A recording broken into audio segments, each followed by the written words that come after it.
Here is a short how-to video on how to use PowerPoint.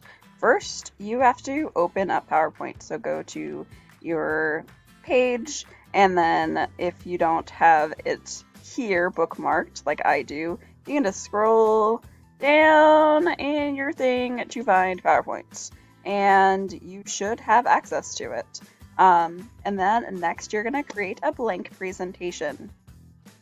Within your presentation, you have different options of slide layouts that you want to use. You can use ones that have two content things. You can use section headings. You can use whatever you want.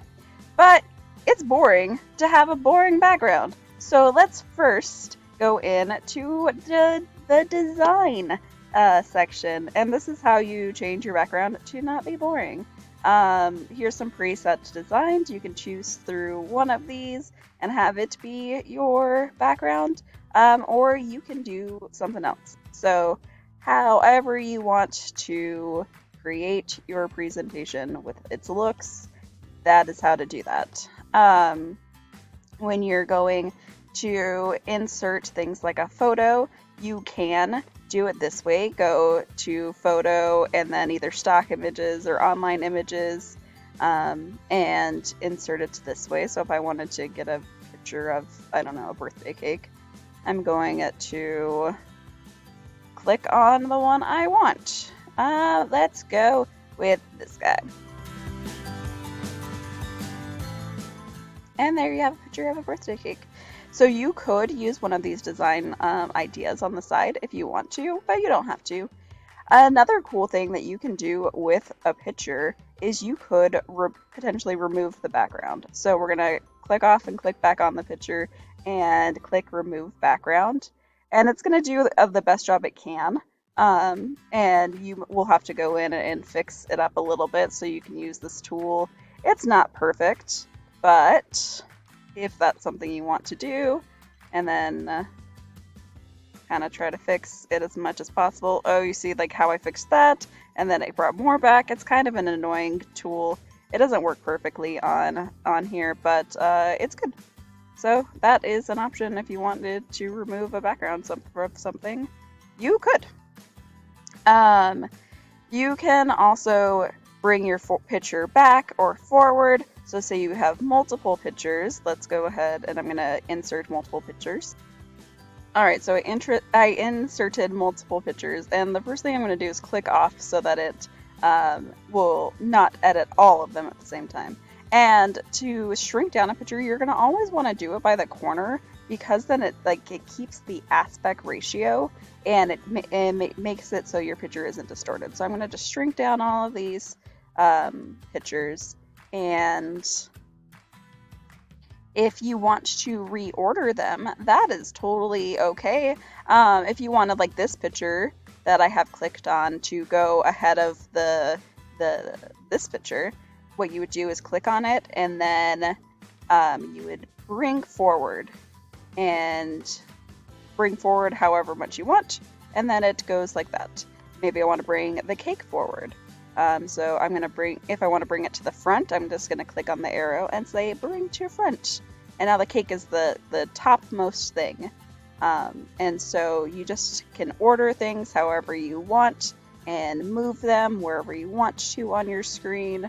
And so you can have all of your images. And this is the same with like a text box. So the text boxes that I always create in class are from shapes, actually.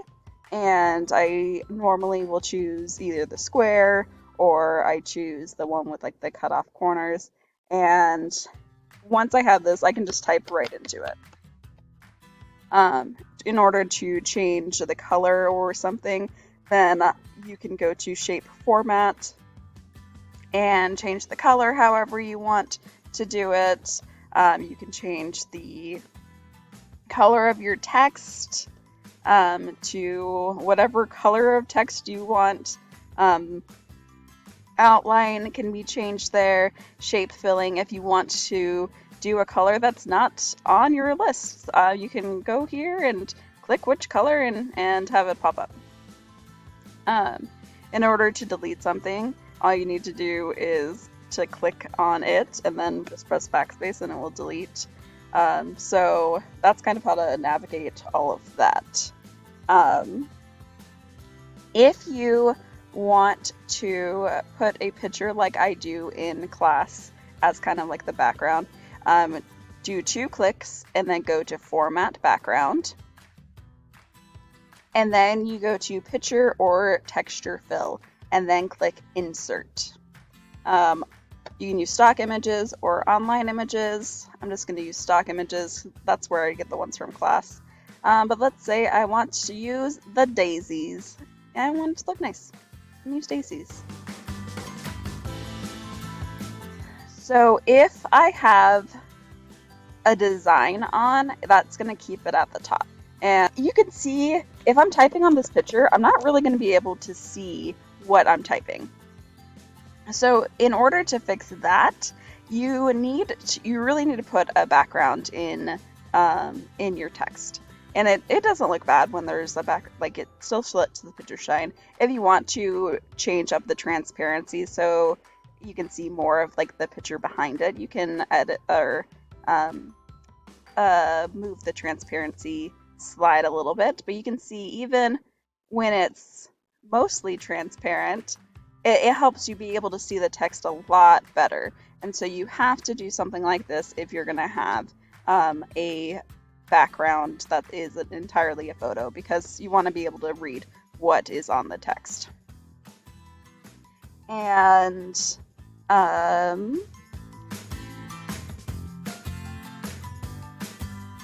when and if you are ready to do a recording of your slide presentation, you can always click Recording and Record Slideshow.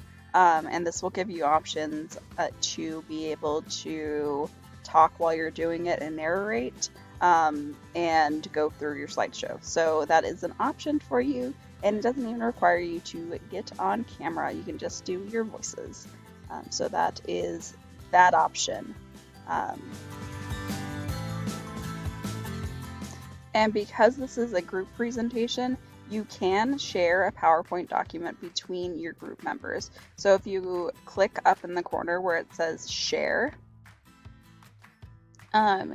you will have to sign in to your account and you have to save your presentation. So I'm just going to say this as an example. You'll save it as whatever your topic is or whatever your group name is or whatever whatever you want to save it as.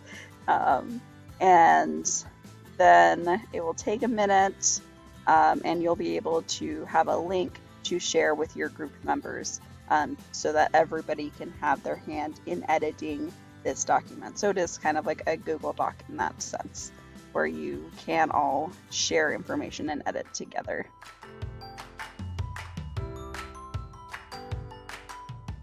If you get this while you're trying to share, just give it a minute.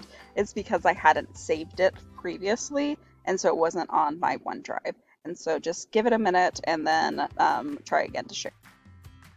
Now that you have waited a few seconds, you're able to hit the share button and share this document with your fellow group mates. You can just enter in their email addresses and click send, and it will send them a link so that you're able to view it. You have to change the privacy settings though to anyone with link, and then you're going and allow editing if you want them to be able to edit the document with you.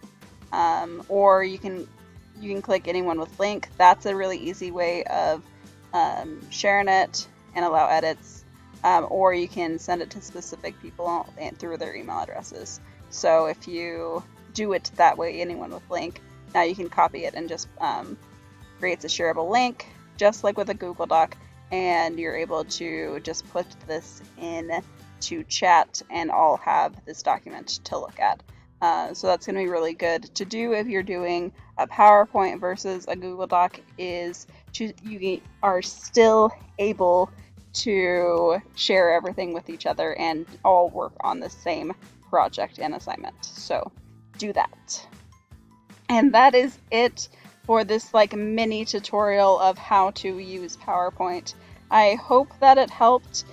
We talked about putting in images and reordering things and text boxes and design, and I hope that this helped. If you have a specific question on like I don't know how to do this, look it up first. See like the help section. You can search things up and have or the internet is an amazing place where you can learn how to do anything you want with PowerPoint. Just try to look it up first, and then if you need help from there, I'm here for you. I'm a PowerPoint expert. Well, maybe not expert, but like below, just below expert. And we'll make your project and presentation look the best that it can. I'm super excited to see what you come up with.